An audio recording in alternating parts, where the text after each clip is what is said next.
اللہ کی قسم جب تم پیٹ پھیر کر چلے جاؤ گے تو میں تمہارے بتوں سے ایک چال چلوں گا۔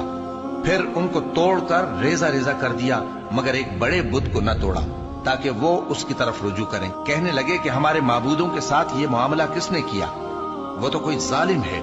لوگوں نے کہا کہ ہم نے ایک جوان کو ان کا ذکر کرتے ہوئے سنا ہے، اسے ابراہیم کہتے ہیں۔ وہ بولے کہ اسے لوگوں کے سامنے لاؤ تاکہ وہ گواہ رہیں۔ جب ابراہیم آئے تو بت پرستوں نے کہا کہ ابراہیم، بھلا یہ کام ہمارے معبودوں کے ساتھ تو نے کیا ہے؟ ابراہیم نے کہا، بلکہ یہ ان بڑے بت نے کیا ہوگا، اگر یہ بولتے ہوں تو ان سے پوچھ لو۔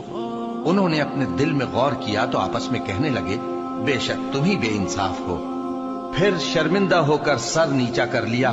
اس پر بھی ابراہیم سے کہنے لگے کہ تم جانتے ہو یہ بولتے نہیں۔ ابراہیم نے کہا، پھر تم اللہ کو چھوڑ کر کیوں ایسی چیزوں کو پوجتے ہو جو نہ تمہیں کچھ فائدہ دے سکیں اور نہ نقصان پہنچا سکیں؟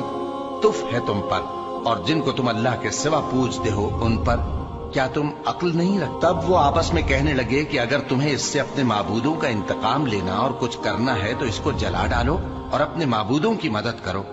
ہم نے حکم دیا، اے آگ سرد ہو جا اور ابراہیم پر سلامتی والی بن جا۔